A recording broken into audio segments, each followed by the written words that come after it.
चलो स्टार्ट करते हैं। पहले तुम समझो मैं क्या कहना चाह रहा हूँ तुमसे। देखो यार, अभी तक हमने जो भी पढ़ा है, अभी तक हमने जितनी मैकेनिक्स पढ़ी है, वो हम्म। हमने सारी चीज़ों को पॉइंट ऑब्जेक्ट मान के करी है।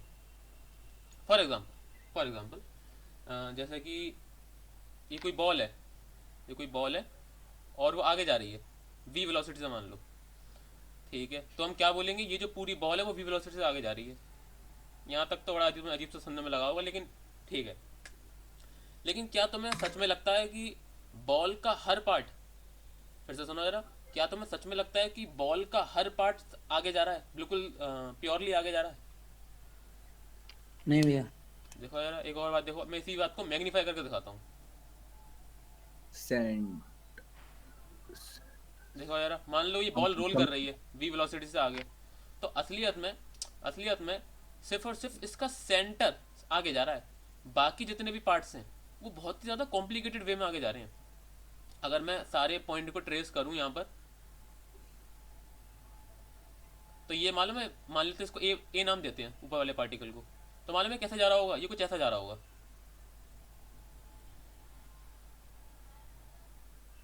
बहुत कॉम्प्लिकेटेड बात है। तो बात ये आती है कि अभी तक हमने इतने सारे चैप्टर पढ़ लिए, सारी चीज़ों को पॉइंट ऑब्जेक्ट मान के हमने क्यों कंसिडर किया, सारे न्यूमेरिकल्स वगैरह किए। तो इसका एक बहुत छोटा सा आंसर है, क्योंकि ये आसान है। इतने भयानक कॉम्प्लिकेटेड पाथ को पढ़ने से बेहतर है कि हम सारी चीज़ों को एक पॉइंट मान के करें, सारी कैलकुलेशंस। तो बात आती है, अगर हम हर चीज़ को एक पॉइंट मान के कर सकते हैं, तो कौन सा पॉइंट चुने? ये हमने इस क्या कहते हैं डिस्क का सेंटर यही क्यों माना, सेंटर को क्यों माना? तो सबसे पहले तो तुम्हें मैं ये प्रूफ कर दूं कि ये बहुत सारे कॉम्प्लिकेटेड वे में जा रहे हैं। देखो जरा, मैंने एक छोटा सा एनिमेशन बनाया, जल्दी से देख लो। कहाँ गया? ये रहा। देखो जरा, ये बॉल है। ठीक है, तुम ये देखना कि कॉम्प्लिकेटेड, बहुत इसके जितने भी पार्टिकल्स हैं ये सारे कॉम्प्लिकेटेड पाथ में जाएंगे। देखो जरा, दिख रहा है ये? सिर्फ और अच्छा। सिर्फ स्ट्रेट लाइन में कौन जा रहा है, सिर्फ और सिर्फ उसका सेंटर। सेंटर। तो पॉइंट ये है, अगर तुमने हर बॉडीज के सारे पार्टिकल्स को स्टडी करना शुरू कर दिया, तो तुम कहीं के नहीं रहोगे। इतने पार्टिकल्स हैं स्टडी करने के लिए हर बॉडी में। तो हम क्या करते हैं हर बॉडी का एक पॉइंट मान लेते हैं, जिसको हम, इसका एक नाम है सेंटर ऑफ मास। और हम पूरी बॉडी को मानते हैं कि वो वहां पर है। हमने यहाँ पर पूरी बॉडी को कहाँ माना है, कि सेंटर पर है। इसका मतलब सेंटर वी वेलोसिटी से राइट में जा रहा है। तुमने अगर सोचा कि मैं हर पार्टिकल का इस तरीके से वो करूँ, स्टडी करूँ, तो तुम नहीं कर पाओगे। ये बहुत आगे की चीज़ है। तो कहने का मतलब ये है, अगर मैं अभी तक का कंक्लूजन निकालूं, अभी तक पॉइंट ऑब्जेक्ट माना था तुमने, अच्छी बात है। हम्म। अब तुम क्या करोगे, किस पूरी बॉडी को स्टडी करने के लिए सबसे पहले तुम उसका सेंटर ऑफ मास निकालोगे। उसके बाद उसको स्टडी करोगे, क्या मानकर कि पूरी बॉडी वहां पर है, उस सेंटर ऑफ मास पर। तो एक्चुअली में सेंटर ऑफ मास की डेफिनेशन भी यही आती है, कि सेंटर ऑफ मास एक ऐसा पॉइंट है, ध्यान से सुनना, यही डेफिनेशन है सेंटर ऑफ मास की। सेंटर ऑफ मास एक ऐसा पॉइंट है जहां पर हम मान सकते हैं कि पूरी बॉडी का मास वहां कंसंट्रेटेड है, मान सकते हैं। और सारी कैलकुलेशन सही भी आएंगी हमारी, सारी कैलकुलेशन। ठीक है, अब वो पॉइंट कैसे आएगा, मैथमेटिक्स क्या है उसके पीछे की, फॉर्मूला क्या बनना चाहिए, ये सारी चीज़ अभी हम बात करेंगे। अभी मैंने तुम्हें क्या बताया, सेंटर ऑफ मास की नीड क्या थी। नीड बस इतनी थी स्टडी को आसान करने के लिए। ठीक। ठीक है, चलो। भैया एक चीज बताओ, हाँ, अगर क्या नहीं होगा तो ये बॉल कंटिन्यूअसली मूव करती जाएगी, रुकेगी नहीं? फ्रिक्शन अगर क्या कहते हैं नहीं होगा तो ये कंटिन्यूसली मूव करेगी आगे। सिर्फ फ्रिक्शन लगेगा या एयर रेजिस्टेंस बिल्कुल नहीं लगेगा? हाँ मतलब ये कहने का मतलब है, ग्राउंड रेजिस्टेंस, एयर रेजिस्टेंस, जितने भी अच्छा हाँ, रेजिस्टेंसेज हैं। ठीक है अच्छा। तुम नीचे देखो यार, मैंने एयर रेजिस्टेंस बंद कर रखा है, ये हवा का वो है, कितनी तेज हवा चलनी चाहिए, ये एक सारी भेज चीज़ें। तो दिया आपने। ठीक। ठीक है ना? तो ये क्वेश्चन अभी क्या, अभी पॉइंट क्या है, ठीक है ना? हाँ मैं बस पूछी थी। और हाँ, अगर तुम्हें इस बात की क्यूरियोसिटी हो कि ये क्या है, ये जो पाथ आ रहे हैं वो क्या है, तो मैं बता दे रहा हूँ। ये जो पर्पल वाला पाथ है, पॉज कर दे रहा हूँ पहले, या फिर लिख दे रहा हूँ, ये जो पर्पल वाला पाथ है, इसको कहते हैं ब्रकिस्ट्रोक्रोन पाथ। ऐसे ही बता रहा हूँ उसमें, ऐसे ही बस। बताने की जरूरत थोड़ी है इसको। नहीं नहीं, बस मैं ऐसे ही बता रहा हूँ, ये तुम्हारे उसमें सुनी सिलेबस में, मैं ऐसे ही बताया मैंने, तो ठीक है। थोड़ा तो मैं किसी को चिढ़ाना हो। ब्रैकियोस्टोक्रोन पाथ के बारे में बताऊं थोड़ा सा, मजा आएगा। ये रहने दो, बता दो, ये बता दो। बस एक सिर्फ और सिर्फ तुम्हारी क्यूरियोसिटी के लिए, डिटेल में नहीं जाएंगे। ये मान लो ए पॉइंट है। भैया इस वाले उससे हम वो वाला कर सकते हैं जो आपने बताया था, सर्कुलर में बॉडी, यानी कि वो रेस्ट पे, पहिया रेस्ट पे रहता है। क्या क्या? सर्कुलर में जब मूव करता है तो पहिया का जो सरफेस होता है वो रेस्ट पे रहता है। वो सब अभी आएंगी, तुम टेंशन मतलब, वो डिटेल में आएगा, पूरा चैप्टर है उसके लिए, वो सब आएगा। ठीक है, पहले तुम ये देखो, मान लो यहाँ पर ए पॉइंट है, यहाँ पर बी पॉइंट है। ठीक है, तुम मुझे इस बात का आंसर दो, ये बहुत छोटा सा पजल है, हर जगह पूछा जाता है। ठीक है, देखो जरा, मैं ए से लेकर बी तक जाने के बहुत सारे पाथ बनाता हूँ। एक पाथ ये है, एक पाथ ये है, एक पाथ मान लो ये वाला है कुछ। ठीक है, तुम्हें क्या लग, और यहाँ पर एक बॉल बॉल रोल कर रही है। तुम्हें क्या लगता है कि ए से बी जाने का सबसे कम समय वाला पाथ कौन सा होगा? सबसे कम समय। एक बॉल मैंने यहाँ से छोड़ी तो वो इस तरीके से जाएगी, एक स्ट्रेट लाइन में जाएगी और एक ऐसे जाएगी। डायगोनल सीधा ए टू बी स्ट्रेट लाइन वाला। बताओ, एक एक करके बताओ। मैं नाम दे देता हूँ, चलो नाम दे देता हूँ। 1 2 3, या फिर कोई और चौथा 4, जो भी पता नहीं है हमें। कोई अपना अंदाजा मारो जो तुमने अभी तक पढ़ा उसके उसके अकॉर्डिंग।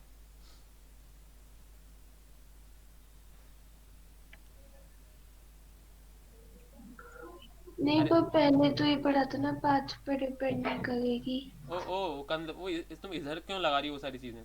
मैं सिर्फ इतना बता रहा हूँ, मैं सिर्फ इतना बता रहा हूँ। क्या? अरे यार, बहुत टाइम लग रहा है तुम्हें, वो इस सिलेबस का टॉपिक भी नहीं हो कि मैं टाइम इन्वेस्ट करूँ। बात ये है, स्ट्रेट लाइन नहीं होगा। तुम जब इसके हम्म। वीडियो देखोगी, स्ट्रेट लाइन में सबसे फास्टेस्ट पाथ नहीं है, सबसे कम समय इसमें नहीं लगेगा।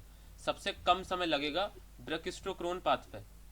ये जो पाथ है ना, ये वाला ये जो हम्म। पाथ है, तुम इसको उल्टा करके ऐसा रख दो यहाँ पर इस तरीके से, वो सबसे कम समय का पाथ होगा। ठीक है, काफ़ी है तो ना तुम्हारे लिए, क्यूरियोसिटी के लिए। आगे बढ़ते हैं, जितना भी बताया वो लिख लो जरा। ठीक है भैया। देखो जरा, till now till now we have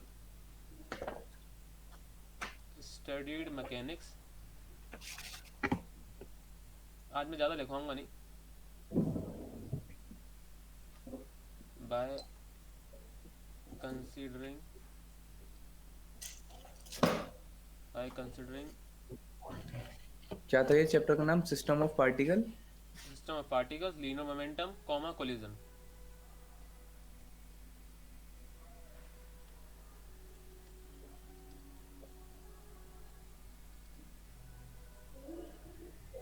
ठीक है, till now we have studied mechanics by considering all bodies as point object, यानी कि सारी बॉडीज को हमने पॉइंट ऑब्जेक्ट मान के सारी कैलकुलेशन करी है। लेकिन क्यों? But why? Because it is easier, because it is easier. Take an example, एक एग्जाम्पल लेते हैं, उसे समझते हैं। जो मैंने अभी दिया है वही मैं एग्जाम्पल दूंगा। Take an example, a ball is rolling on a horizontal floor. A ball is rolling on a horizontal floor.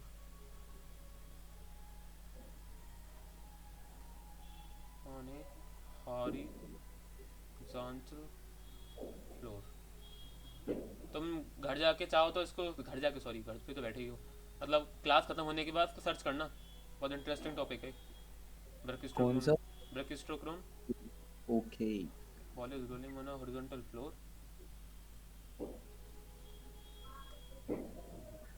और सृष्टि, जो तुम कह रही थी पाथ पर डिपेंड, तुम कोई भी टॉपिक कहीं कहीं भी लगाओ मत, जैसा गलत है वही है। जो वर्क डन होता है कंजर्वेटिव फोर्सेस के थ्रू, वो पाथ पे डिपेंड नहीं करता। अब हर चीज जो तुम्हें देखे वो पाथ पे डिपेंड, ऐसा नहीं है कि वो नहीं करेगी पाथ पे डिपेंड।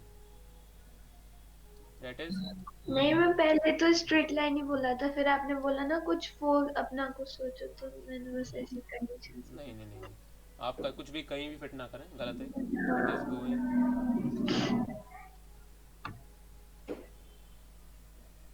मैं छोटी सी बात बताता हूँ। अगर कोई एक बंदा है ए और उसने बिल्कुल सही आंसर दिया, मान लो आंसर बिल्कुल सही था उसका, और एक बंदा है बी और उसने बिल्कुल गलत आंसर दिया, wrong answer.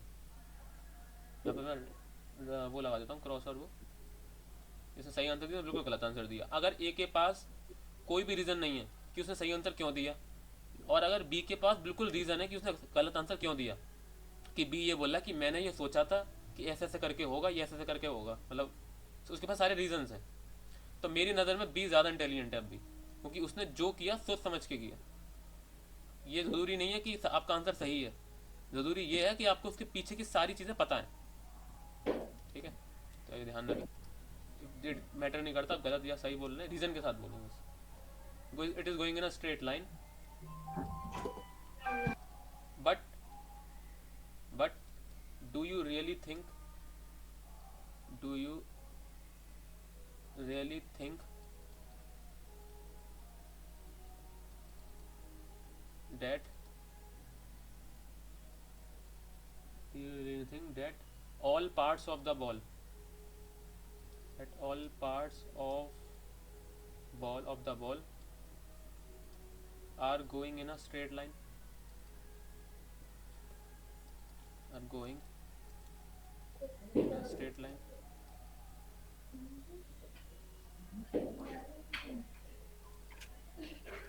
Question mark, answer लिखो उसमें, नो नो नोप लिख लो या नो लिख लो, हमारी मर्जी है। आगे लिखो जरा ये चीज़ है। इसका जरा डायग्राम बना लो कि अगर एक बॉल है और वो रोल कर रही है, तो उसके सारे जो पार्ट हैं वो अलग अलग वेलोसिटी से जा रहे होंगे आगे पीछे। वो क्या है वेलोसिटी, अभी चैप्टर है उसके पास, हमारे पास हम अभी भी देख रहे हैं कि अलग अलग है, बस वी वेलोसिटी से आगे जा रही है। ठीक है, कंसंट्रेट ऑन पॉइंट ए, आगे लिखो कंसंट्रेट, यानी कि अभी हम फिलहाल एक पार्टिकल का मोशन देखते हैं। कंसंट्रेट ऑन पॉइंट ए, देखो जरा जरा उसको ठीक से बनाना। देखो जो पाथ है वो ऐसे करके मत बनाना, ऐसा नहीं बनना चाहिए, ये बिल्कुल इस तरीके से, और ये आगे बनाओ जरा, स्प्रिंग नहीं बननी चाहिए। और जितना हो सके ये पॉइंट बिल्कुल वर्ज पे दिखाना, बिल्कुल वर्ज पे। कैसे बनेगा ये, नहीं गलत है ना, आप सही है, बिल्कुल परफेक्ट बना है। जल्दी बनाओ, ऐसे ही बनाओ ना, बिल्कुल रोल नहीं होना चाहिए स्प्रिंग इस तरीके से, क्योंकि रोल एक अलग कंडीशन में होता है जो अभी कोर्स में नहीं है। फिर लिखो the paths of most of the particle,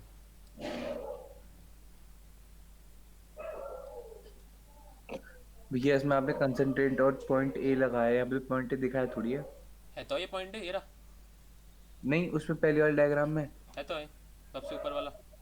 okay, the path of most of the particles of the ball.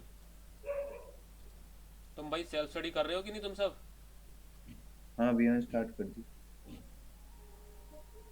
Self study है, यहाँ पर नीचे आके तुम्हें आइंस्टीन क्यों ना पढ़ा दें, तुम्हें जब तक खुद समझ में नहीं आएगा तब तुम खुद दिमाग नहीं मारोगे किताबों में। But centre of the ball, अच्छा चलो इसी बात, अच्छा ये टॉपिक करा दूं, फिर मैं तुम्हें एक क्वेश्चन पूछूंगा बढ़िया। But centre of the ball, but centre of the ball goes in a straight line. English में कोई दिक्कत नहीं होनी चाहिए, आसान है। द ज़्यादातर जो बॉल के पार्टिकल हैं, जो पॉइंट्स हैं, वो कॉम्प्लिकेटेड पाथ में जा रहे हैं, लेकिन जो बॉल का सेंटर है, but centre of the ball goes in a straight line, goes in a straight line, goes in a straight line. The center of the ball is a very special point. The center of the ball, the center of the ball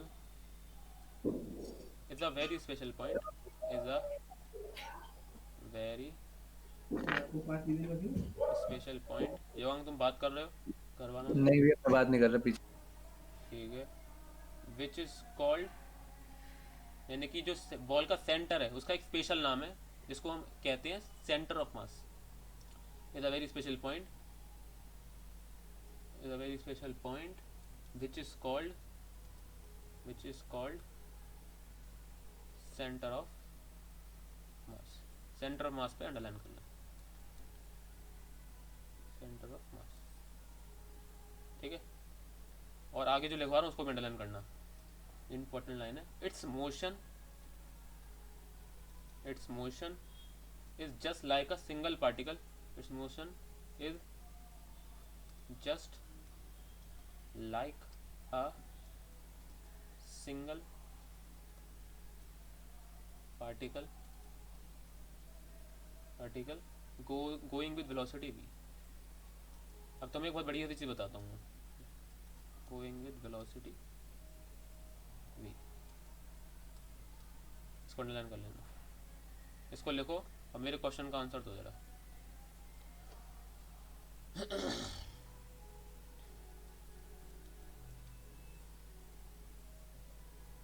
तुम्हें मालूम है, तुमने असलियत में centre of मास तुम पढ़ चुके हो, असलियत में पढ़, मतलब इस नाम से नहीं पता तुम्हें, लेकिन तुम्हें इंट्यूटिवली दिमाग में है तुम्हारे कि सेंटर ऑफ मास क्या है, कहाँ पर है, होता है, ये सब चीज़ें। फॉर एग्जांपल मान लेते हैं इस बॉल का जो मास है वो है मान लो, 2 kg। ठीक है, इस पे जो फोर्स लगा वो है मान लो 10 न्यूटन का। तो तुम इस बॉल का एक्सेलरेशन कैसे निकालोगे? बहुत simple, F is equal to M A equal to F upon M. ठीक है, तुम पुट कर दो उसमें, फोर्स हो गया 10, मास हो गया 2, 2 5 जा 10, यानी कि एक्सेलरेशन कितना आ गया 5 मीटर पर सेकंड स्क्वायर। यहाँ तक कोई दिक्कत नहीं थी, किसी को दिक्कत तो नहीं है? ठीक है ना अब पॉइंट ये है कि जब इस बॉल में इन्फिनिट पार्टिकल्स हैं और सारे कॉम्प्लिकेटेड वे में जा रहे हैं अपनी अपनी, इसमें सारे पार्टिकल्स होंगे ये, ठीक है, ऐसे भी नीचे भी होंगे।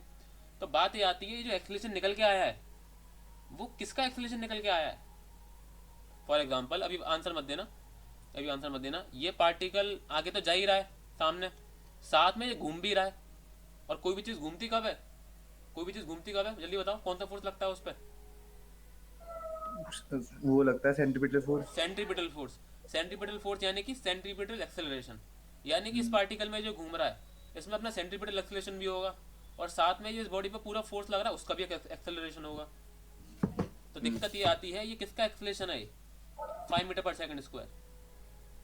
तुमने हमेशा जो लिखा है, जो तुम इस फॉर्मूले से निकालते हो, किसका निकालते हो?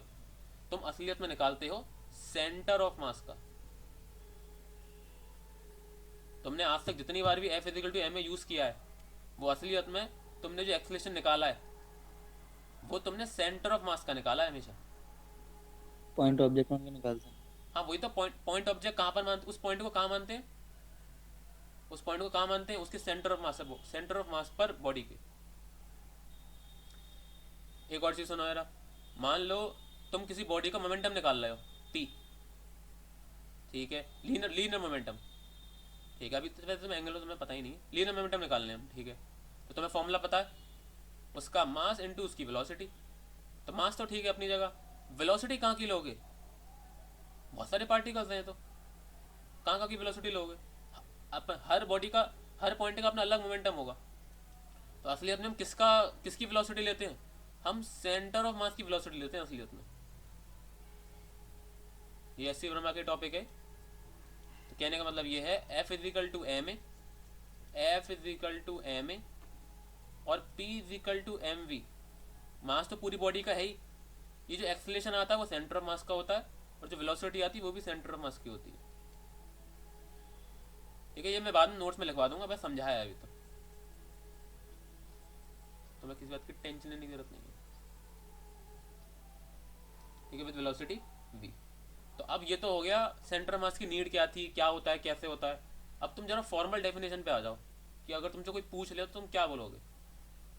सेंटर ऑफ मास हेडिंग डालो, सेंटर ऑफ मास लिखने में बहुत ज़्यादा लंबा है तो हम इसको शॉर्ट में लिखेंगे हर जगह COM। ठीक है, इसके बाद में एक छोटा सा फैक्ट लिख लो फैक्ट क्या है, ये sometimes sometimes sometimes referred as, इसका एक और नाम है, referred as balance point, balance point. और इसके नाम में इसकी डेफिनेशन है, अगर तुम सेंटर ऑफ मास पे अपनी अगर उंगली रखोगे तो वो चीज़ बैलेंस हो जाएगी। फॉर एग्जांपल ये एक रूलर है, रूलर पता है तुम्हें, तुमने अगर इसके सेंटर ऑफ मास पे अपना क्या कहते हैं फिंगर की टिप रखी तो ये परफेक्टली बैलेंस होता है, परफेक्टली बैलेंस रहेगा ग्रेविटी में, ठीक है। तो सेंटर मास का एक दूसरा नाम भी है बैलेंस पॉइंट। हो सकता है किसी फॉर्मूले में न्यूमेरिकल में आ जाए तो बता दिया है, ठीक है। डेफिनेशन लिखो यार, लेट्स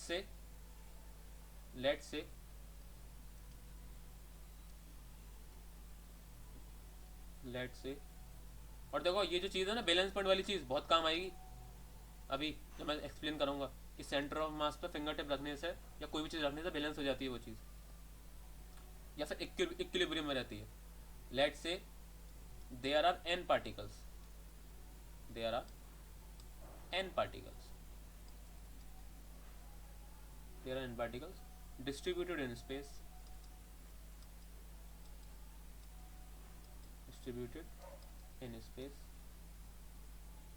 ठीक है, फुल स्टॉप। इसका जरा छोटा डायग्राम बना लो, मान लो ये अपना वही है एक्सिस और ये n पार्टिकल्स इतने सारे, कुछ भी कितने भी हो सकते हैं पता नहीं हमें, ठीक है। अच्छा एक बिना आगे बढ़ने से पहले एक छोटी सी बात बता दो, तुम्हें क्या लगता है इन सारे पार्टिकल का सेंटर ऑफ मास लगभग कहाँ होगा? लगभग तुम्हें नहीं लगता कहीं ना कहीं बीच में होगा, पता नहीं कहाँ पर होगा, लेकिन हल्का फुल्का इस साइड में होगा कहीं ना कहीं, हाँ और क्या। ठीक है ना, इतना ही पूछ रहा था। Let's say there are n particles distributed in space, ठीक है। सेंटर ऑफ मास ऑफ, मैंने शॉर्ट में लिखा है, आप भी शॉर्ट में लिखें, बार बार क्यों लिखना इतना बड़ा। Centre of mass of all of them, इन सबका centre of mass is just the average distance, is just the average distance of masses। इसका क्या मतलब ये बता देंगे, average distance of masses from origin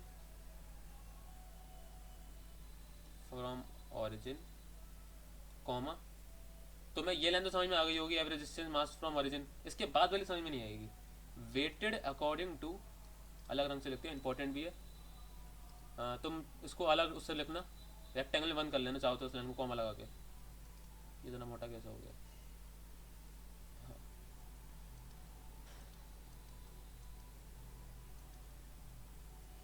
weighted according to their masses,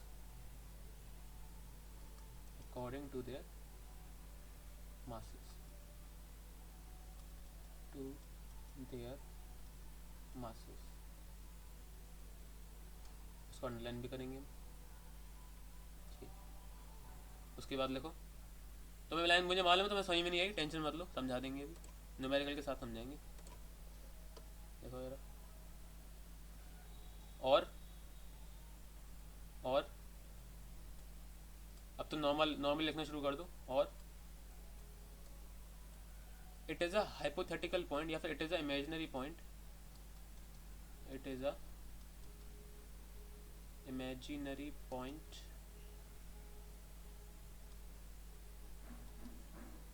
point where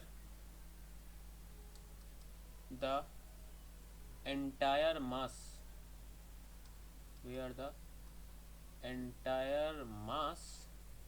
of an object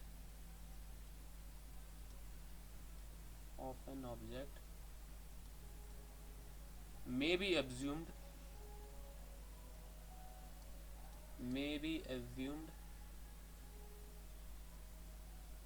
to be concentrated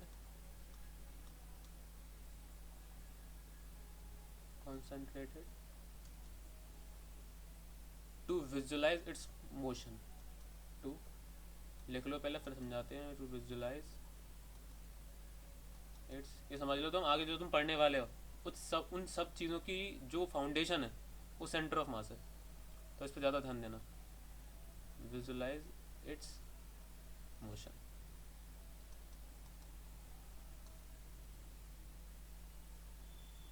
and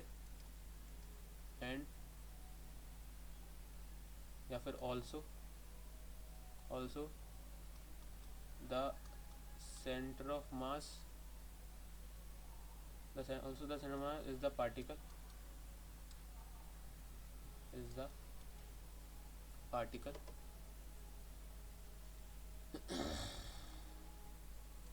equivalent of a given object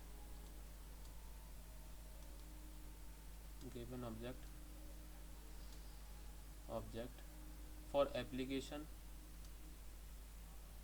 और इसी तरह हमने सेंटर मास की डेफिनेशन पूरी कर ली है। Application of Newton's laws of motion.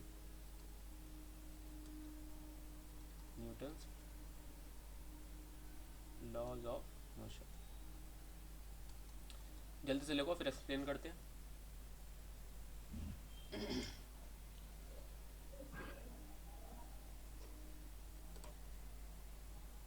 लिख लिया भाई? लिख रहा हूँ। जल्दी देखो।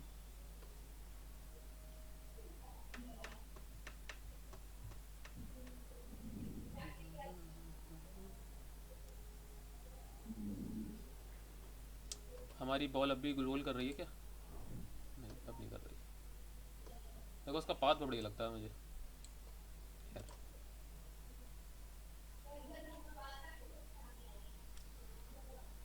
लिखो भाई लिखो, जल्दी लिखो।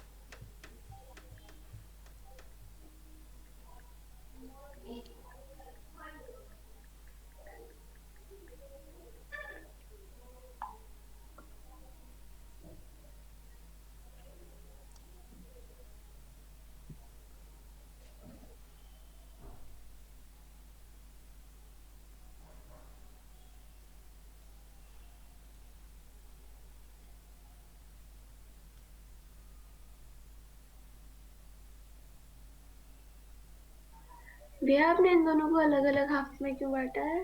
अभी ये कुछ एक्सप्लेन करना है मुझे। ओके तुम मत करना है, तुम बस सीधे लिखते चले जाओ सब लोग। ठीक है, लिख लिया है तो। चलो जल्दी देखो जरा। लिख लिया था। देखो सेंटर ऑफ मास की मैंने तुम्हें इतनी सारी चीज़ें लिखवाई, इतनी बड़ी डेफिनेशन नहीं है, बहुत सारी चीज़ें एक साथ लिखवाई हैं। तो देखो पहले पार्ट से तो सेंटर ऑफ मास निकालने का फॉर्मूला बाहर आएगा। पहली वाली चीज़ से फॉर्मूला बाहर आएगा, तो हम जब फॉर्मूला डिस्कस करेंगे तब ये वाला सेंटेंस वो करेंगे। ठीक है, नीचे वाले पार्ट पे आओ।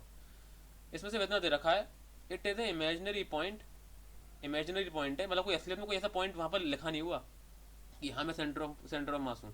ये एक इमेजिनरी पॉइंट है जहाँ पर हम मान सकते हैं मे बी अज्यूम्ड कि सारा मास वहाँ पर है कॉन्सेंट्रेटेड। इससे क्या फ़ायदा होगा, हमें उस पार्टिकल का मोशन एनालाइज करने में आसानी होगी।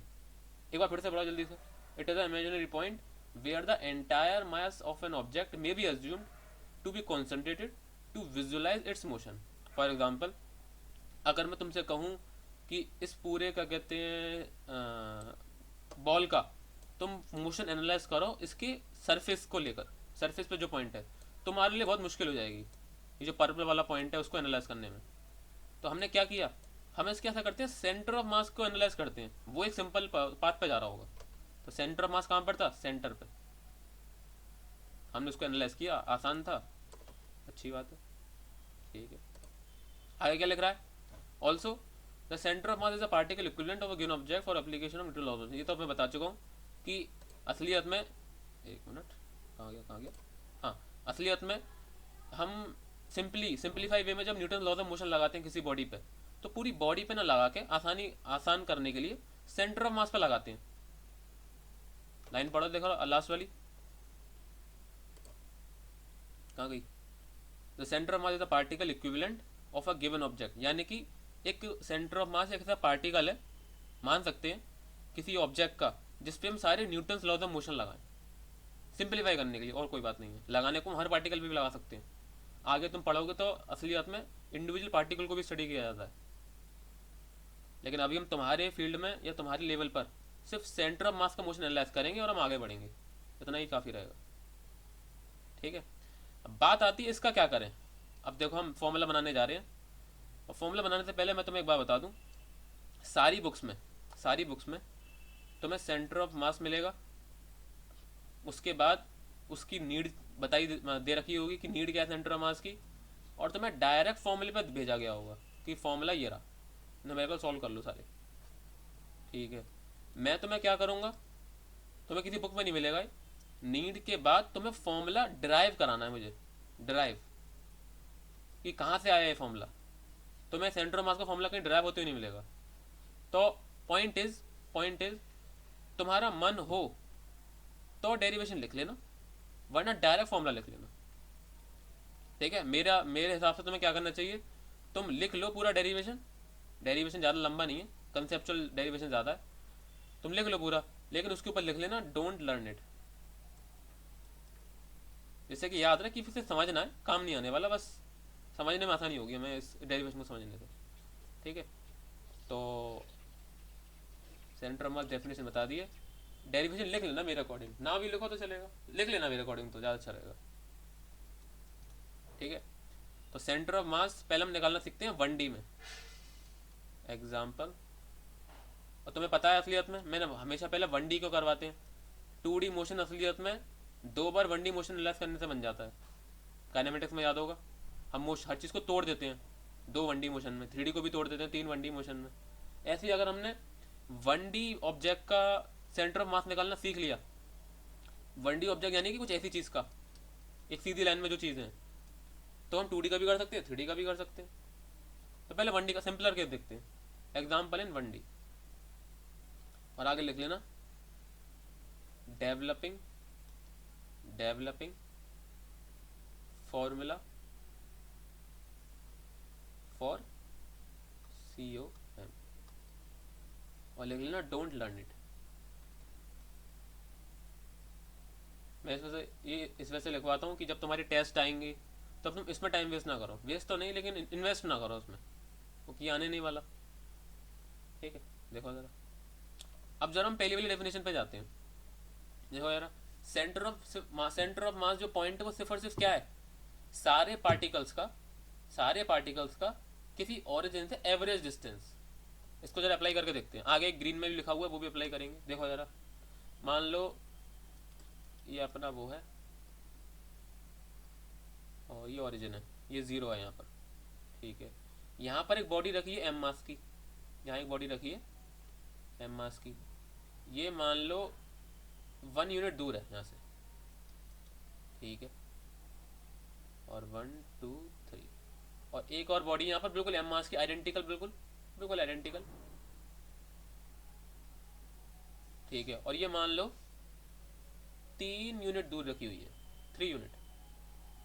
ठीक है, तुम्हें क्या लगता है इन दोनों बॉडीज का सेंटर ऑफ मास कहाँ लाई करेगा, क्या लगता है तुम्हें? बिल्कुल, अब तुम्हें पीछे की जरूरत फिजिक्स की, तुम अपना बिल्कुल छोटे बच्चों वाला दिमाग चलाओ। तुम्हें क्या लगता है कहाँ होना चाहिए? 2 इक्वल मास की बॉडी है, कहाँ होना चाहिए सेंटर ऑफ मास? हेलो, कोई हाँ। जिंदा है? हाँ बताओ भाई।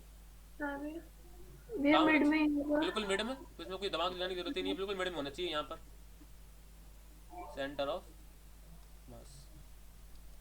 किसी को दिक्कत तो नहीं है इसमें कि कैसे आगे बीच में करा है? अब देखो यार, असलियत में हम क्या कर रहे हैं, हम सिर्फ और सिर्फ दोनों पार्टिकल्स का एवरेज डिस्टेंस ले रहे हैं ओरिजिन से।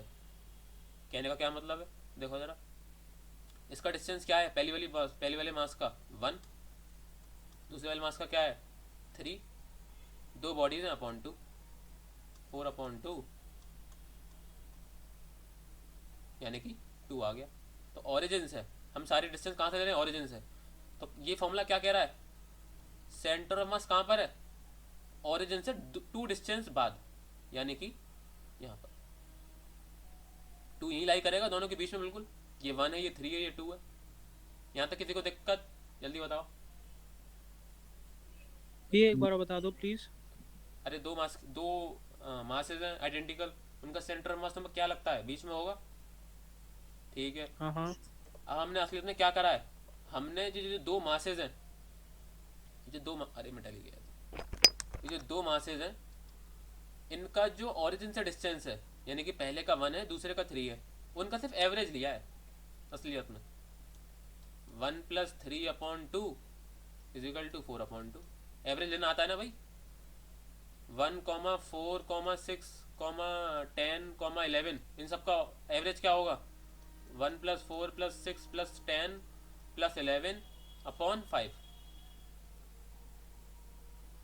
सम of observation upon number of observation, याद है ना ये? बहुत सिंपल स्टैटिस्टिक्स है, तो 11th में हो तुम। हाँ भैया। ठीक है शुभ, समझ में आया? सिर्फ एवरेज लिया हमने। हाँ भैया आ गया आ गया आ गया आ गया। ठीक है ठीक है, साथ में लिखते भी जाओ उसको। ये हो गया, ये हो गया। इसको सीधा लिखना, मैंने टेढ़ा लिखा है, तुम सीधा ही लिखना। भैया हाँ बोलो जैन।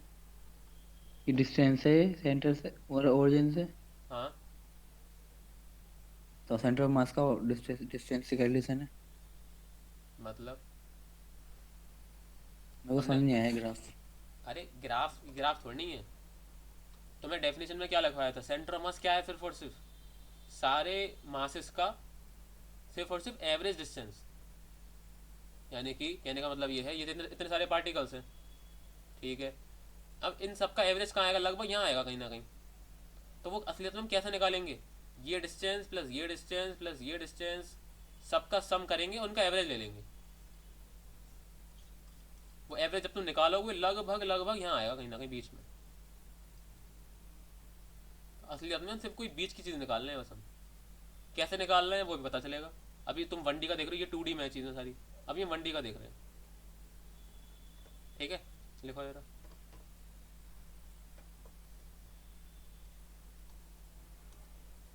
और यहाँ तक समझ में आना चाहिए। अगर तुम्हें यहाँ तक समझ में आ गया है तो तुम्हें सेंटर मास पूरा समझ में आ जाएगा। एवरेज डिस्टेंस है बस ओरिजिन से।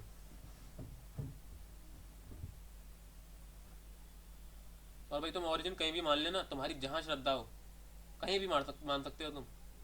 आंसर हमेशा सेम ही आएगा यहाँ पर बीच में। तुम जल्दी से लोग नोट कर रहे हैं, मैं जल्दी से बता दे रहा हूँ ये चीज़। मान लो ये एम यहाँ पर, ये एम यहाँ पर, ठीक है। मान लो अगर मैंने ओरिजिन यहाँ माना है, ठीक है, तो ये एम मास की बॉडी कितनी दूर हो गई? इन दोनों के बीच में देखो डिस्टेंस कितना है, 2 है ना। यहाँ पर भी 2 होगा, ठीक है। अब देखो तुम्हें क्या करना है, एवरेज डिस्टेंस लेना है बस दोनों मास का ओरिजिन से। पहले मास की बॉडी कितनी दूर है ओरिजिन से? 0 प्लस दूसरी कितनी दूर है? 2/2। तो कितना आया?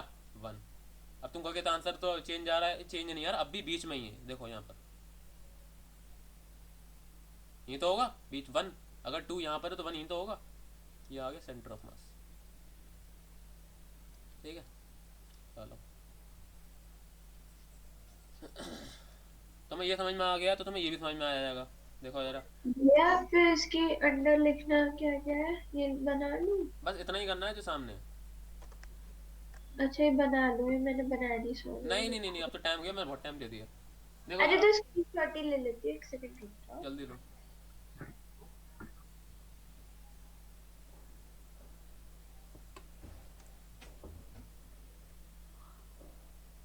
ले लिया भैया। देखो जरा, ठीक है। अब देखो जरा, weighted according to their masses का क्या मतलब है? देखो सिर्फ इसका सिर्फ इतना मतलब है, इसका सिर्फ इतना मतलब है। मैं नाम दे देता हूँ, क्या कहते हैं बॉडीज को। इसको मैं नाम दे देते, मान लो 1। इसको मैं नाम देता हूँ मान लो 2। मुझे ये बताओ पूरे सिस्टम में कितने मासेस हैं? पूरे सिस्टम का जो मास है वो कितना है? 2m, ठीक है। जो m मास है, जो पहला वाला मास है, वो पूरे सिस्टम का कितना परसेंट है? सोचो जरा ये वाली चीज। जो ये वाला मास है वो पूरे सिस्टम का कितना परसेंट है?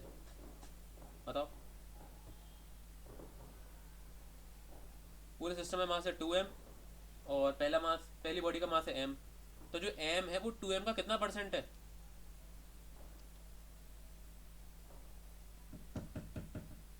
यार इतनी देर क्यों लगती है तुम्हें आंसर देने में?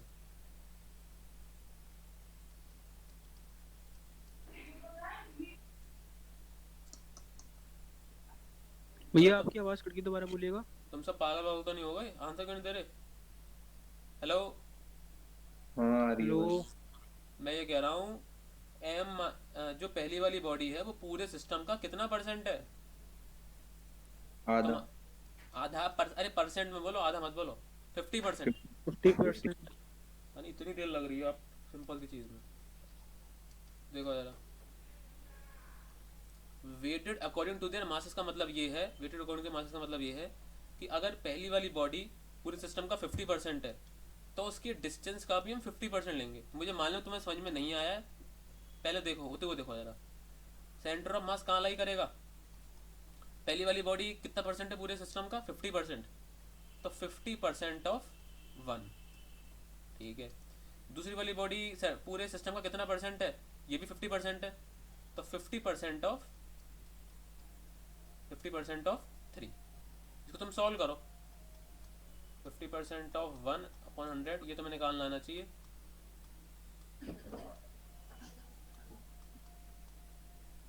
ठीक है, सॉल्व करो उसको टू जरा। आएगा, 2 आएगा 2। हाँ 2 ही आएगा, मैं पूरा सॉल्व करके बता रहा हूँ।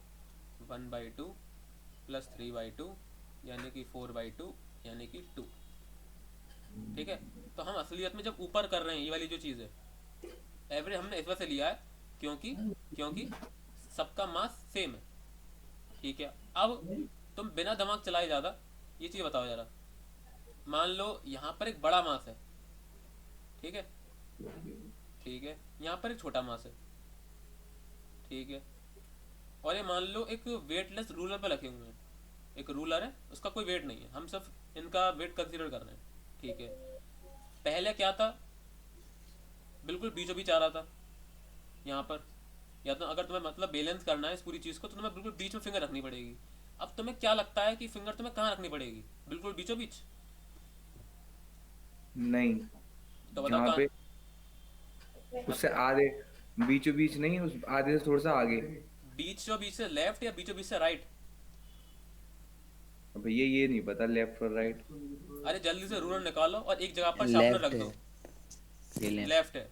यार तुमने कभी बैलेंस ही नहीं किया। वो जो पहले उंगली पर रख के शार्पनर इधर रख देते थे, वो सब चीज़ें। लकड़ी से खेले होते थे। हाँ वही तो, थोड़ा बहुत खेला करो यार। खिला अच्छा देखो, खिला। साथ में अगर तुम्हें थोड़ा दिक्कत हो रही हो, फिंगर टिप पर रूलर रखो, ठीक है, एक जगह शार्पनर रख दो यहाँ पर, ठीक है। अब उसको बिल्कुल बीचों बीच में बैलेंस करने की कोशिश करना। यहाँ बैलेंस नहीं होगा, वो बैलेंस होगा हल्का सा लेफ्ट में जाकर यहाँ पर, ठीक है। ये तो हो गई क्या कहते हैं, दिमाग कंसेप्चुअली वाली बात। अब जरा से तुम उसको मैथमेटिकली देखो। तो मतलब तुम्हें ये मालूम पड़ गई है, तुम्हें मालूम पड़ गई है कि जहाँ पर मास ज़्यादा होगा, ध्यान से सुनना, बहुत इंपॉर्टेंट चीज़ है, जहाँ पर मास ज़्यादा होगा वहाँ की उस तरफ सेंटर ऑफ मास थोड़ा खिसक जाएगा। जहाँ पर मास ज़्यादा होगा वहाँ की तरफ सेंटर ऑफ मास ज़्यादा खिसका हुआ होगा, बीच में नहीं होगा। ठीक है, देखो जरा अगली चीज़ देखो। सेकंड, इससे वाले को, पहले वाले को फर्स्ट डाल देना, पहले वाले को फर्स्ट। सेकंड देखो जरा, मान लो अभी भी पहले वाला सिनेरियो है लेकिन मास अलग है। मान लो यहाँ पर है 3m, 3m, और यहाँ पर है m सिर्फ। डिस्टेंस अब भी वही है, 1 और 3, ठीक है। तो मैं ये बहुत अच्छी तरीके से पता है कि सेंटर ऑफ मास बीच में नहीं होने वाला। सेंटर मास होगा थोड़ा सा इस साइड, ठीक है, लेकिन कितना इस साइड? तो बात कुछ ऐसी है। अब देखो मैं इसको सॉल्व करने का तरीका बताता हूँ। सेंटर ऑफ मास कैसे कैलकुलेट करेंगे, मुझे बताओ कि 3m जो है वो पूरे सिस्टम का कितना परसेंट है? पूरे सिस्टम में मास है 4m, ठीक है, तो जो 3m है वो पूरे सिस्टम का कितना परसेंट है ये बताओ।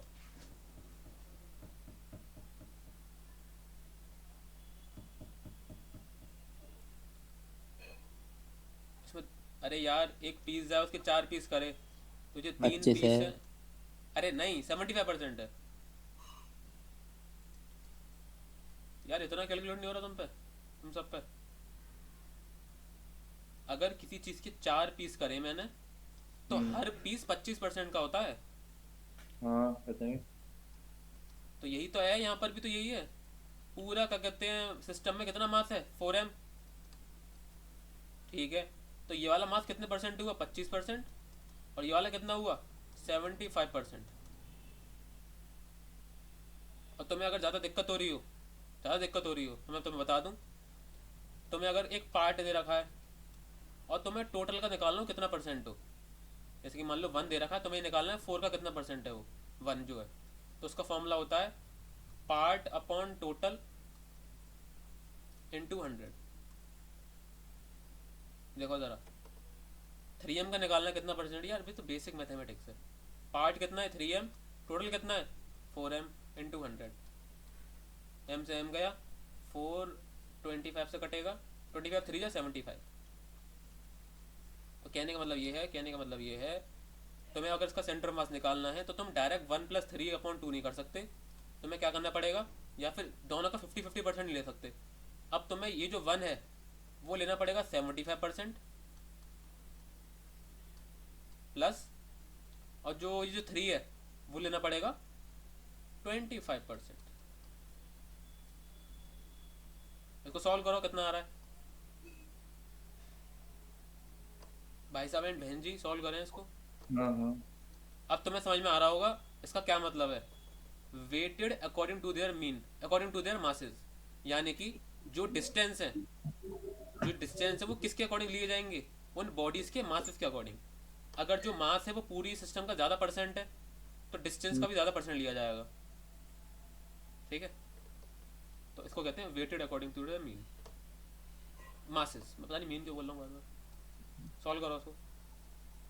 भैया पर ये वेट वाला ज्यादा क्लियर हुआ नहीं। देखो सुनो, तुम्हें अगर कोई भी वेट लेने के लिए कहा है, तुमसे कहा है सम करो लेकिन वेट के अकॉर्डिंग, तो वो तुमसे इतना कह रहा है कि अच्छा चलो मुझे एक बात बताओ, तुम्हारे पास 4.5। क्या 4.5 मतलब, अच्छा ये 4.5 आ रहा है, 3/2 आया है। तो 1.5 आ रहा है तो। और सुनो 4.5 तो आ ही नहीं सकता, योगांक 4.5 तो यहाँ पर आएगा कहीं, इस साइड यहाँ पर आएगा कहीं 4.5। 60 का शायद सही है, 1.5 आएगा यहाँ पर। हाँ 3.4 गलती हुई। और बिल्कुल सही भी है, देखो थोड़ा सा डेविएटेड है, थोड़ा सा डेविएट लेफ्ट साइड हल्का सा। ठीक है मैं क्या कह रहा था, मैं कुछ कह रहा था। आप वेट वाला बता रहे हाँ थे हाँ मुझे। वेट वाला बता रहा था मैं। देखो जरा, ठीक है। मान लो यहाँ पर रखा है आयरन, ठीक है, यहाँ रखा है गोल्ड, यहाँ रखा है मान लो प्लेटिनम। ठीक है, मुझे एक बात बताओ, तुम जो पैसे लोगे जैसे तुम मान लो उनको बेच रहे हो उनको, हाँ। क्या तुम सिर्फ और सिर्फ इनके वजन के अकॉर्डिंग इनसे पैसे ले सकते हो? नहीं। बिल्कुल नहीं। आप किस हिसाब से पैसे लेंगे, जो ज्यादा महंगा होगा, जो जैसे मैं तुम्हें एक बात बताता हूँ, बहुत सिंपल सी चीज़ है। मान लो तुम तीनों को बेच के तुम्हारे पास आ गए 1 लाख रुपए, 1 लाख रुपीज। ठीक है, तो ये जो 1 लाख है उनमें से थोड़ा सा जो पार्ट होगा वो आयरन का होगा, थोड़ा सा पार्ट गोल्ड का होगा, थोड़ा सा पार्ट प्लेटिनम का होगा। प्लेटिनम का होगा। ठीक है, इसमें तो बहुत आसान चीज़ है। ठीक है, तुम्हें क्या लगता है ये जो पार्ट है उनमें से सबसे बड़ा पार्ट किसका होगा? प्लेटिनम का। प्लेटिनम का। सबसे उसके बाद प्लेटिनम पार्ट का किसका भैया। होगा? गोल्ड का। उसके बाद किसका होगा? आयरन का। क्या गोल्ड एंड आयरन। क्या तुमने ऐसा किया, जैसे कि मान लो 2 kg है, 2 kg ये भी 2 kg, तो तुमने जो पार्ट निकालने के लिए क्या ऐसा किया तुमने 2 + 2 + 2/3? नहीं। नहीं भैया तुमने बहुत क्या अंतर लिया, है। जो ज्यादा महंगा है उसका ज्यादा पार्ट लिया, जो कम महंगा है उसका कम पार्ट लिया। हाँ। इसको बोलेंगे अच्छा इसको इसीलिए बोलेंगे उससे ज्यादा हाँ वेट है तो उसका हाँ, ज्यादा पड़ता इसका मतलब बोलेंगे हम weighted according to their price. है। हाँ, हाँ। इसको यहाँ पर क्या बोलेंगे? वेटेड डिस्टेंस According- हमें एवरेज तो लेना है, लेकिन हाँ। Weighted according to their masses. जिसका ठीक है ज्यादा भैया। मास होगा उसका ज्यादा परसेंट, जिसका कम मास होगा उसका कम और वो परसेंट। भैया हम डिस्टेंस की रेस्पेक्ट में निकालेंगे, हाँ हाँ मतलब ओरिजिन से जितना डिस्टेंस है हाँ उसका। ठीक है ठीक है, ठीक तो ये चीज़ तुम्हें समझ में आ गई होगी। अब हम डिराइव करेंगे एक जनरल फॉर्मूला। है। और भैया फिर जो हमने पहले फॉर्मूला लिखा था इसका, वो 1+3 2, फिर वो गलत है? नहीं नहीं, सही तो है। देखो यहाँ पर मैंने ये लिखा था 1+3/2। ऐसा क्यों कर पाया मैं, ऐसा क्यों कर पाया? क्योंकि जो सारा मास है, एम मास भी वाला एम मास है। देखो एक यही एग्जांपल फिर से देता हूँ मैं, फिर से बिल्कुल सेम। यहाँ पर भी आयरन और यहाँ पर भी आयरन, ये भी 2, ये भी 2। ठीक है, तो 1 लाख फिर के दो 2 पार्ट होंगे। कैसे होगा? एक पार्ट होगा पहले वाले आयरन की वजह से, एक पार्ट होगा दूसरे वाले आयरन की वजह से। हाँ तुम इसको चाहो तो ऐसे निकाल लो 50% ऑफ ये वाला, 50% ऑफ वाला। तुम साथ में ये भी कर सकते हो 2+2/2, यानी कि ये आ गया 2। यानी कि यहाँ हाँ पर जो 2 पार्ट होगा, क्योंकि इक्वली वेट सबका इक्वल होता है इसमें। कहने का मतलब ठीक ये है, इसको एक अलग टर्म कहते हैं, इसको कहते हैं दोनों का वेट जो है, जो प्राइस का जो वेट है वो सेम है। इस वजह से हम 50-50 दोनों का इक्वली ले रहे हैं। इस वजह से हम डायरेक्ट एवरेज ले सकते हैं। सेम चीज़ यहाँ करिए, देखो यार, बिल्कुल सेम चीज़ यहाँ करिए। यहाँ पर दोनों मास बिल्कुल आइडेंटिकल है, तो या तो तुम डायरेक्ट मील ले लो या फिर अपना सिंपल लो कि 50 जो एम मास है वो पूरे का कितना है 50%, तो 50% ऑफ 1 प्लस 50% ऑफ 3। तो मैं क्या ये दिख रहा है, ये वाली चीज़, ये वाला ये जो चीज़ है, क्या ये असलियत में ये नहीं लिख रहा 1+3/2? हाँ एक बात है। एक ही बात है, मतलब कहने का मतलब ये था। तो अगर तुम्हें ज़्यादा इन्फॉर्मेशन लग रही हो, मैंने ज़्यादा इन्फॉर्मेशन तुम्हारे ऊपर डाल दी है, तो तुम सिर्फ इतना ध्यान रखो, सेंटर ऑफ मास कैसे निकालते हैं।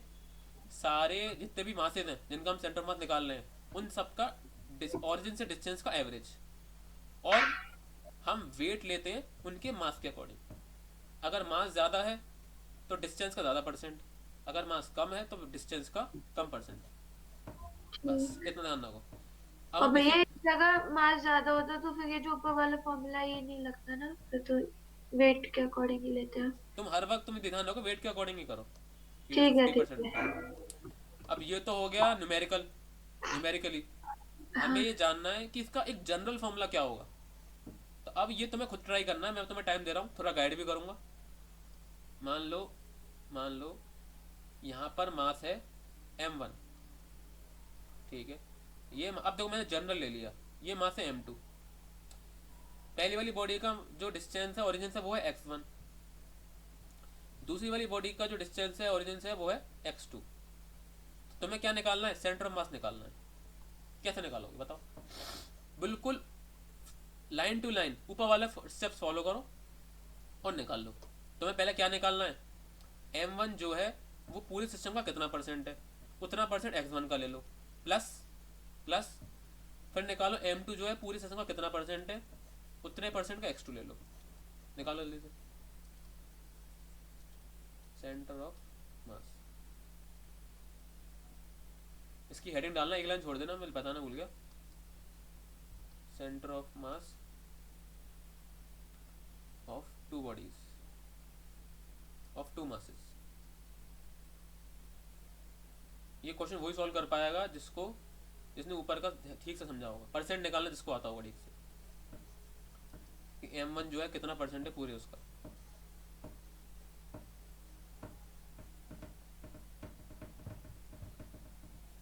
और मैं तुम्हें बता दूं, जिससे पहले तुम निकाल रहे हो, तुम जो निकालोगे वो असलियत में एक फॉर्मूला होगा जो तुम्हें हर कोई याद करने के लिए कहता है सेंटर ऑफ मास के लिए।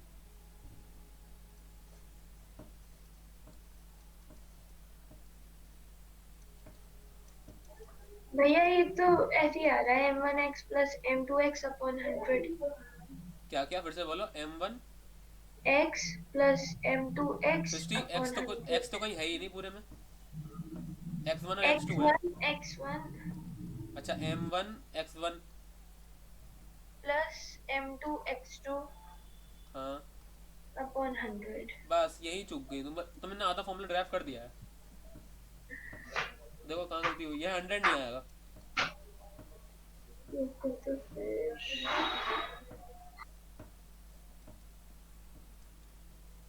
न्यूमरेटर सही है, डिनोमिनेटर गलत है। परसेंट निकालना आता है ना भाई, ध्यान से करना।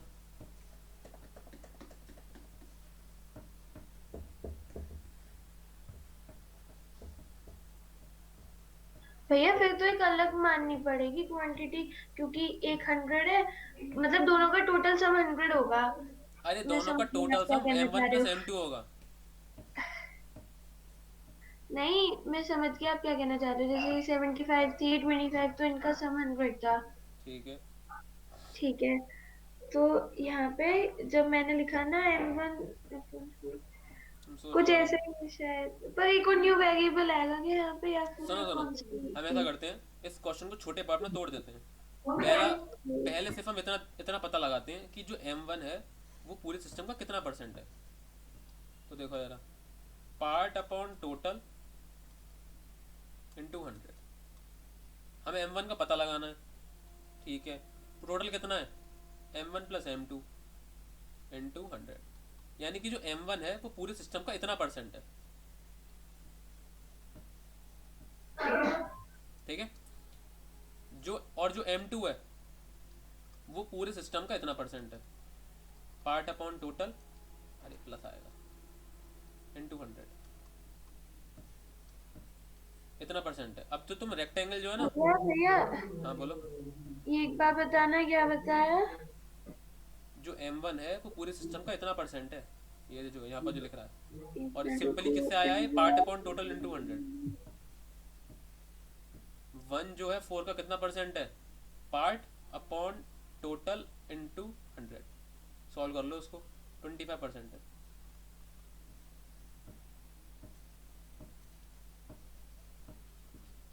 ऐसा लग रहा है सबकी 6th और 7th कमजोर है। 6th और 7th में परसेंट निकालना बताया जाता था।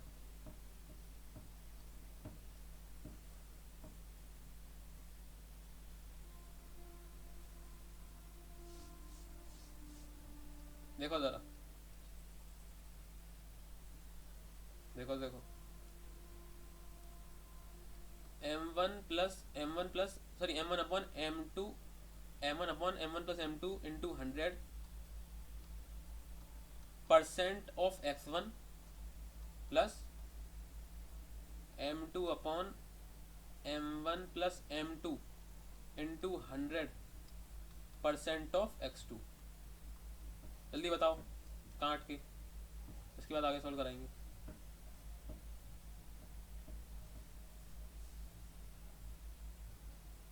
हेलो,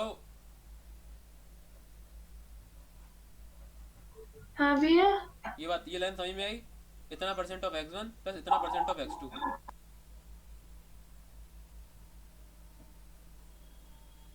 हाँ भैया आ गई। ठीक है, उसको सॉल्व करो। समथिंग परसेंट ऑफ X1 कैसे निकालते हैं, ऊपर देखो जरा। 50% ऑफ 1 निकालने के लिए क्या किया था हमने, 50 इंटू 1 अपॉन 100। सेम चीज यहाँ करेंगे हम, इतना percent into X1 upon 100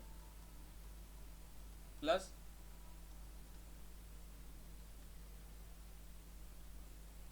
into 100 इतना परसेंट ऑफ X2 अपॉन 100।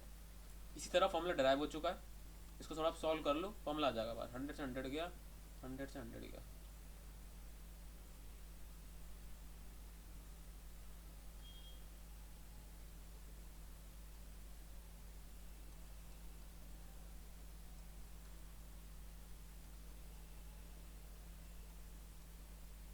ठीक है, डिनोमिनेटर सेम है तो मैं ज्वाइन कर सकता हूँ दोनों दोनों उसको। तो सेंटर मास क्या आ गया, M1 X1 plus M2 X2 upon M1 plus M2।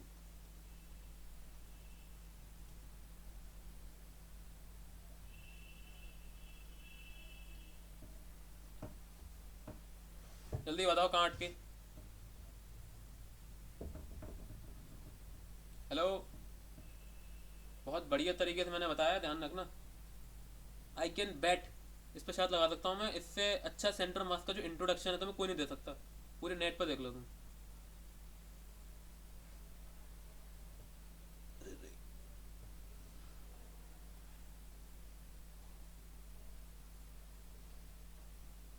अरे सब कहाँ चले गए।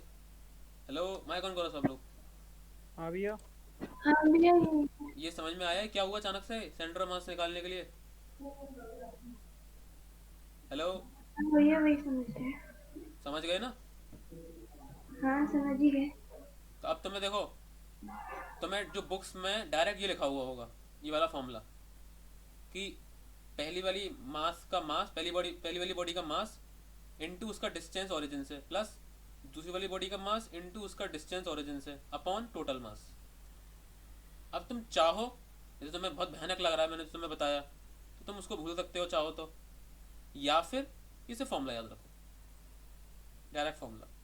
इसके फायदे देखो जरा, तो मैं ये सब निकालने की जरूरत है ही नहीं, परसेंट गया तेल लेने। देखो जरा, मान लो यहाँ पर 2 मास की बॉडी है, यहाँ पर मान लो 8 मास की बॉडी है, ये मान लो 1.5 है, ये मान लो 7 है, तो तुम बताओ सेंटर मास कहाँ आएगा। बहुत simple, 2 into 1.5 plus 8 into 7 upon total mass 2 + 8। इसको सॉल्व करो तो कहीं पर आ जाएगा तुम्हारा, कहीं ना कहीं यहाँ पर आएगा तुम्हारा centre of mass. Mass low into उसका डिस्टेंस ओरिजिन से, प्लस दूसरी वाला मास लो इनटू उसका डिस्टेंस ओरिजिन से, अपॉन टोटल मास। तुम्हें दिक्कत हो रही है तुम डायरेक्ट फॉर्मूला याद कर लो, कोई दिक्कत नहीं है। ठीक है, हाँ भैया। मैं एक लास्ट बार रिपीट कर रहा हूँ, शुभ, जयेंद्र, सृष्टि, लकी, योगांक, लकी नहीं है लेकिन वो वीडियो में सुन लेगा। तुम्हें दिक्कत हो रही है परसेंट वाली चीज़ में, कि जिसका ज़्यादा मार्क्स है उसका ज़्यादा परसेंट लिया जाएगा, जिसका कम मार्क्स है उसका कम परसेंट, तुम डायरेक्ट फॉर्मूला याद कर लो।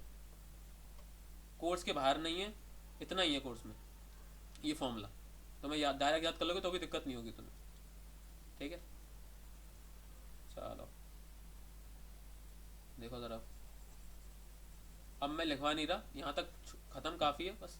इसको अब मैं इसके आगे लिखूंगा, लेकिन हाँ इसके आगे लिखेंगे हम लर्न इट, ये लर्न करना पड़ेगा तुम्हें। भैया एक चीज पूछ रही थी, हाँ बोलो। सेंटर ऑफ मास की यूनिट नहीं होगी ना? सेंटर या मास कुछ एक, सुनो, सेंटर मास एक पोजीशन है। ओके हाँ मीटर है अपनी लेंथ, एक ठीक है पोजीशन ही ठीक तो है सेंटर मास। ठीक है, तो ये बात तुम्हें समझ में आ गई होगी। एक कहानी में ट्विस्ट, जो कि ट्विस्ट क्या अच्छी बात है, ये फॉर्मूला आगे बढ़ भी सकता है। बढ़ने का क्या मतलब है, मान लो तुम्हारे पास 3 बॉडी हैं, ये लिखना नहीं है, कल लिखवाऊंगा आराम से। मान लो M1, मान लो M2, मान लो M3। यहाँ पर पहले का डिस्टेंस है मान लो x1, दूसरे का है ओरिजिन से, इन दोनों के बीच का डिस्टेंस नहीं, ओरिजिन से डिस्टेंस x2, और तीसरे का x3। तो सेंटर मास क्या होगा, इसी को तुम एक्सटेंड कर सकते हो। क्या, पहली वाली बॉडी का मास उसका डिस्टेंस ओरिजिन M3 से, और X3 हो जाएगा बस। हाँ correct, M2 x2 plus M3 x3, और नीचे क्या, total mass M1 plus M2 plus plus M3। M3। ठीक है, ठीक है भैया। और ये आगे जितने भी अगर n पार्टिकल्स तो n बार आएगी वाली टर्म, ये वाली। ठीक है, एक और चीज़ देखो, ये भी कल लिखवानी है, लेकिन देखो जरा, ये असलियत में क्या हो रहा है, ये समी तो हो रहा है सारी चीज़ों M1 Mi xi का। तो देखो इसको लिखने का एक तरीका और है, summation i is equal to 1 से लेकर n Mi xi upon summation i is equal to 1 से लेकर n Mi। ये और ज़्यादा कॉम्प्लिकेटेड तरीका है लिखने का, लेकिन ये शॉर्ट फॉर्म है। देखो क्या मैं क्या कहना चाह रहा हूँ, समेशन का मतलब क्या बताया था मैंने, आई की जगह नंबर लगाओ और फिर बढ़ाते चले जाओ। पहले ये फॉर्मूला क्या कह रहा है, आई की जगह 1 लगाओ, तो क्या आया M1 x1। ठीक है, ये यहाँ पर लिखा हुआ है, प्लस समेशन में आता है प्लस, हर टर्म के बीच में प्लस आएगा, प्लस फिर 2 लगाओ M2 x2, प्लस फिर 3 लगाओ M3 x3। कब तक करना है, n तक, जितने तुम्हें पार्टिकल का सेंटर मास निकालना है, upon M1 plus M2 plus M3 plus M4, कहाँ तक, Mn तक। ये भैया सिग्मा की रिप्रेजेंटेशन आज तक नहीं समझ रही।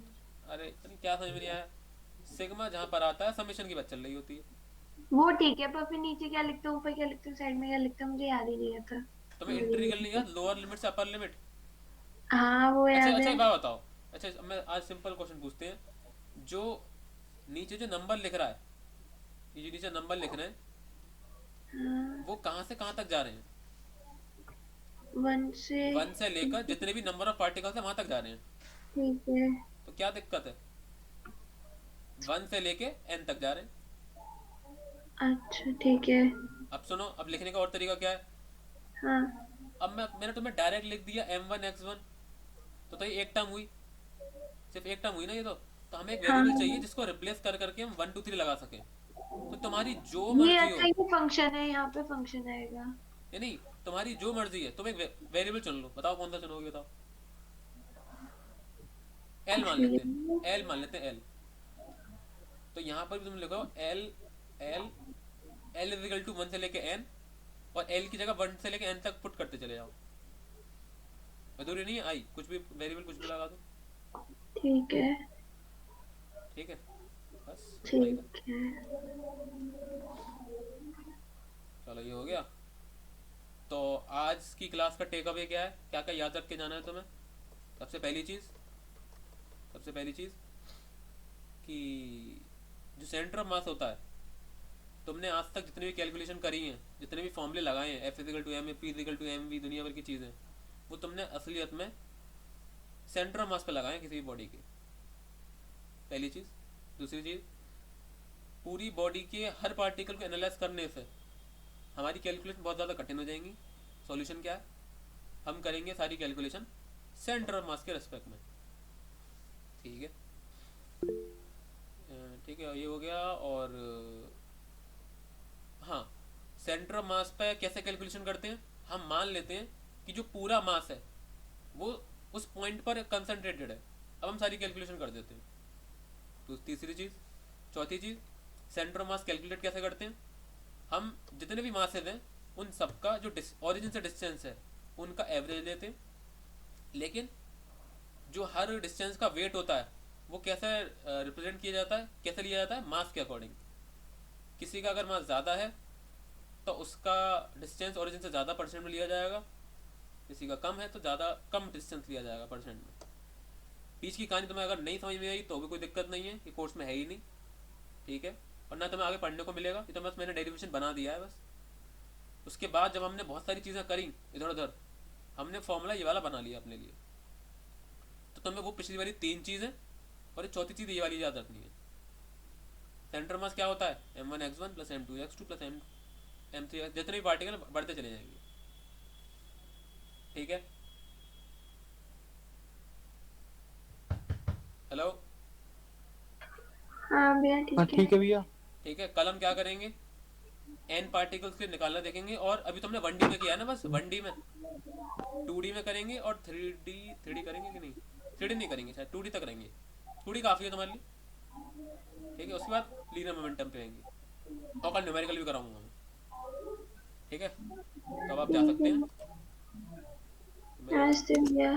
नमस्ते। ये गायब हो जाएगा। नमस्ते भैया। नमस्ते शुभ।